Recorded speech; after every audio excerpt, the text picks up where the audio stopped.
నూలులో శతాబ్దాల గౌరవం, పట్టు పరంపరకు ప్రతీక, సంప్రదాయానికి శాశ్వత చిరునామా సఖీ. నమస్తే. నమస్తే అమ్మా. అమ్మా, భర్తని పేరుతో పిలిస్తే ఏమవుతుంది? అమ్మా, ఎవరన్నా అమ్మని పేరుతో పిలుస్తారా? నాన్నని పేరుతో పిలుస్తారా? అన్నని పేరుతో పిలుస్తారా? అక్కని పేరుతో పిలుస్తారా? ఏ బంధువునైనా పేరుతో పిలుస్తారా? పిలవరు కదా. తనకన్నా వయస్సులో పెద్దవాళ్ళైనటువంటి వాళ్ళని ఎవరినీ కూడా పేరుతో పిలవరు. ఉదాహరణకి ఇద్దరు అన్నలు ఉన్నారనుకోండి, పెద్దన్న చిన్నన్న అంటారు సాధారణంగా. లేదు ఇంకా ఎక్కువ ఉండి కజిన్స్ వాళ్ళు చాలామంది ఉండి చెప్పడానికి వీలు లేకపోతే వాళ్ళ పేరు పక్కన అన్న అని చేరి పిలుస్తారు. కానీ రామన్న, కృష్ణన్న, శ్యామన్న అని పిలుస్తారే తప్ప రాము, శ్యాము, కృష్ణ అని పిలవరు. పిలిచారు ఎప్పుడన్నా? వస్తుందమ్మా. ఆ కల్చర్ కూడా లేదంటారా ఇప్పుడు? లేదు. ఆ కల్చర్ లేదంటారా ఇప్పుడు? భర్తతో పాటు అన్నదమ్ముల్ని పేరుతో పిలుస్తారు. ఎవరిని కూడా వయస్సులో పెద్దవాళ్ళని పేరుతో పిలవకూడదు.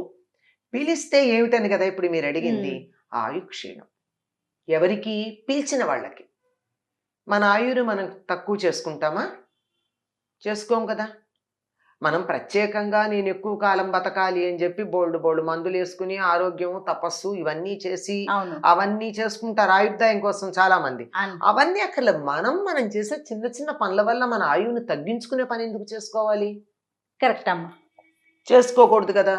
అందువల్ల పెద్దవాడు, ప్రధానంగా పెద్దవాడు కనుక తప్పనిసరిగా భర్తని పేరు పెట్టి పిలవకూడదు. మళ్ళీ ఇక్కడ వెంటనే సమస్య వస్తుంది. పెద్దవాడు ఎందుకు అవ్వాలండి? చిన్నవాడిని కూడా పెళ్లి చేసుకోవచ్చు కదా. ఇది కూడా ఆయుక్షీణం అని ఆయుర్వేదం స్పష్టంగా చెప్పింది. మనకన్నా చిన్నవాడిని చాలా చాలా స్పష్టంగా చెప్పింది.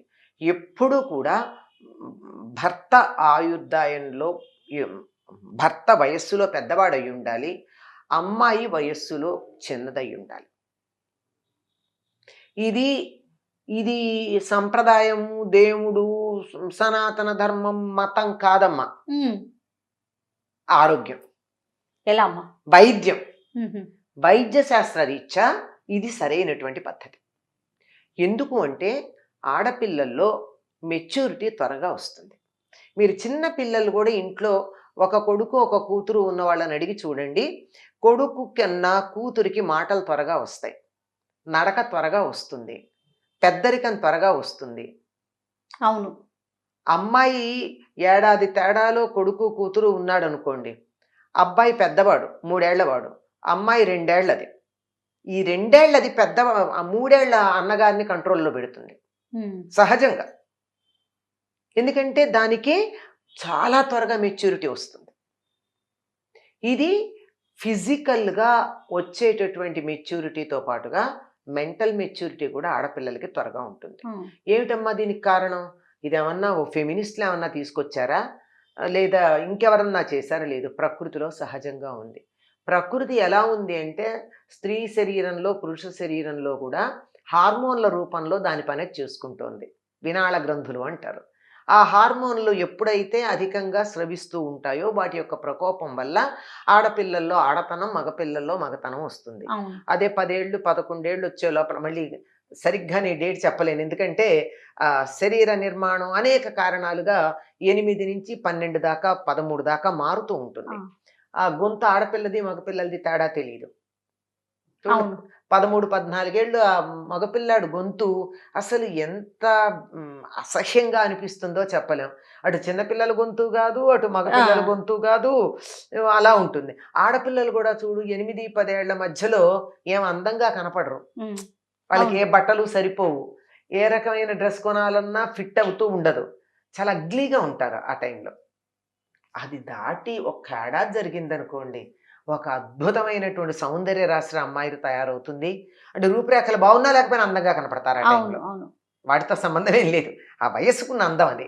అట్లాగే మగపిల్లలకు కూడా ఆ మగతనం అనేది ఈ మీసాలు రావడం మొదలవ్వగానే వాళ్ళ గొంతులో కూడా మార్పు వచ్చి మగపిల్లవాడు అన్నది వస్తుంది. ఈ తేడా ఆడపిల్లలో ఆడ లక్షణాలు రావడానికి, మగపిల్లవాళ్ళు మగ లక్షణాలు రావడానికి కూడా ఏజ్లో గ్యాప్ తేడా ఉంది. ఆడపిల్లలకి 12 ఏళ్ళు 13 ఏళ్ళు మ్యాక్సిమం, అంతే. మగపిల్లలకి 16-17 ఏళ్ళ దాకా పడుతుంది. అంటే ఉమ్. 4-5 ఏళ్ళు డిఫరెన్స్ ఉంటుంది. ఇంక ఇది ఈ మెయింటైన్ అవుతూ ఉంటుంది ఇది. అన్ని విషయాల్లో కూడా. అన్ని విషయాల్లో మెయింటైన్ అవుతుంది. అలాగే ప్యూబర్టీ కూడా ఆడపిల్లలకి త్వరగా వస్తుంది. అవును. మెనోపాజ్ కూడా ఆడవాళ్ళకి త్వరగా వస్తుంది. మగవాళ్ళకి ప్యూబర్టీ అండ్ మెనోపాజ్ లేట్గా వస్తాయి. దాన్ని మెనోపాజ్ అంటే ఇంకో పదం వాడతాను కూడా చెప్తున్నాను. అందువల్ల ఈ వయస్సు తేడా లేకపోతే ఎంత ప్రాబ్లం అవుతుంది, అనేక రకాల ప్రాబ్లమ్స్ ఉంటాయి. అందువల్ల ఇంక నేను అవి చెప్పను, అర్థమై ఉండాలి. అందువల్ల అటువంటి ఇబ్బందులు కలగకుండా ఉండాలంటే 4-5 ఏళ్ల తేడా ఇద్దరి మధ్య ఉండడం చాలా అవసరం. కాబట్టి మనం పెద్దవారు కాబట్టి పెద్దవారు కనుక తప్పనిసరిగా గౌరవించాలి. అంతే కదా, గౌరవించదగినటువంటి స్థానం కూడా ఉంది. ఎందుకుంది అంటే అతడి వంశమే కొనసాగుతోంది, ఈ అమ్మాయి వంశం కొనసాగట్ల. ఈ వంశాన్ని ఉద్ధరిస్తారు. ఈ అమ్మాయికి పుట్టే పిల్లలు అమ్మాయికి అబ్బాయికి ఇద్దరి వంశాలని ఉద్ధరిస్తారు వాళ్ళు, అందులో సందేహమేం లేదు. కానీ పేరు మాత్రం ఆ ఇంటి పేరే ఉంటుంది. అందువల్ల ఇలా అనేకమైనటువంటి అంశాలు ఇందులో ఉన్నాయి. అందుకని ఇవన్నీ ఎందుకు వివరించి చెప్పడం అని, పేరు పెట్టి పిలవద్దు అని, గౌరవంగా పలకరించమని చెప్తూ ఉంటారు. కానీ ఇక్కడ కూడా మనకి పూర్వ కావ్యాలలో ఒక చమత్కారం చెప్తారు. ఏమంటే ఏకాంతంగా ఉన్నప్పుడు ఎట్లా పిలుచుకున్నా పర్వాలేదట. 10 మంది ఉన్నప్పుడు మాత్రం, 10 నలుగురిలో అసలు బయట ఎవ్వరికి అసలు ఏకాంతం కానప్పుడు అప్పుడు మాత్రం ఖచ్చితంగా చాలా గౌరవం ఇవ్వాలి. తప్పనిసరిగా మర్యాద నిలబెట్టాల్సిందే. అయితే మీరు అన్నట్టు భర్తని పిలవడమే కాదమ్మా, అమ్మని నాన్నని కూడా పేర్లు పెట్టి పిలవడం అన్నది ఈ రోజు చాలా ఫ్యాషన్ అయిపోయింది. అలా ఉంటేనే అన్నదమ్ముల్ని, అక్క చెల్లెల్ని. అసలు అన్నదమ్ములు అక్క చెల్లెలు ఎప్పుడో పోయింది. అసలు అమ్మని నాన్నని కూడా పేర్లు పెట్టి పిలవడం అన్నది ఒక ఫ్యాషన్ అయిపోయి, ఒక ట్రెండ్ అయిపోయి చాలా సినిమాల్లో మనకు అట్లాగే కనపడుతుంది. అవునమ్మా, దీని ప్రభావం మాత్రం ఉంది, చాలా ఖచ్చితంగా ఉంది. అదేంటో చాలా స్టైలిష్ గా అందంగా కనిపించి, ఇట్లా బాగుంది, ఇట్లా పిలిస్తే వెరైటీగా, మనం కూడా అమ్మని నాన్నని పేర్లు పెట్టి పిలిచి చూద్దాం అనేది. అసలు నిజం చెప్పాలంటే పిల్లలకి చాలా కాలం పూర్వం అమ్మా నాన్నల పేర్లు తెలిసేవి కదా, అమ్మా నాన్న అనడమే తెలుసు. అమ్మా నాన్నే తెలుసు, వాళ్ళ పేరు తెలియదు. అమ్మ అంటే అమ్మే, అంతే. అమ్మకి పేరేంటి అని తర్వాత అనిపిస్తుంది. ఏదో కాస్త 4-5 ఏళ్ళు వచ్చాక, ఇంటి నుంచి బయటకు వెళ్ళడం మొదలు పెట్టాక అప్పుడు తెలుస్తుంది తప్ప తెలియదు. అమ్మ అంటే అమ్మే, నాన్న అంటే నాన్నే, అన్నంటే అన్నే, అట్లా ఉంటుంది.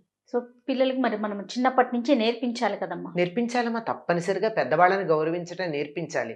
మనకి ఏం చెప్తారంటే అభివాదనశీలస్య అంటే పెద్దల్ని గౌరవించి నమస్కారం చేసేటటువంటి వాళ్ళకి ఆయువు పెరగడానికి ఉన్న కారణాల్లో ఒకటి చెప్తారంటే పెద్దల్ని గౌరవించడం అనేది ఆయువు పెరగడానికి కారణం అవుతుంది. మరి మన ఆయుష్ మనకు పెరగాలా అక్కర్లేదా? ఖచ్చితంగా మన చేతుల్లో ఉంది కదా, మన చేతుల్లో ఉంది. ఇది పెద్ద విషయం. అన్నట్లు ముందే అన్నట్లు ఎన్నెన్నో ప్రయత్నాలు చేస్తున్నాం. మంచి ఫుడ్ తీసుకోవాలి, మంచి నీరు తాగాలి, ఇవన్నీ మంచి గాలి పీల్చాలని, కాస్త మంచి ప్రవర్తన, మంచి పలకరింపు ఉంటే అది కూడా మనకు ఆరోగ్యం కలిగిస్తోంది కదా. ఖచ్చితంగా పిల్లలకి నేర్పించాలి, నేర్చుకోవాలి. తప్పనిసరి. నమస్తే అమ్మా, థ్యాంక్ యూ. నమస్తే అమ్మా.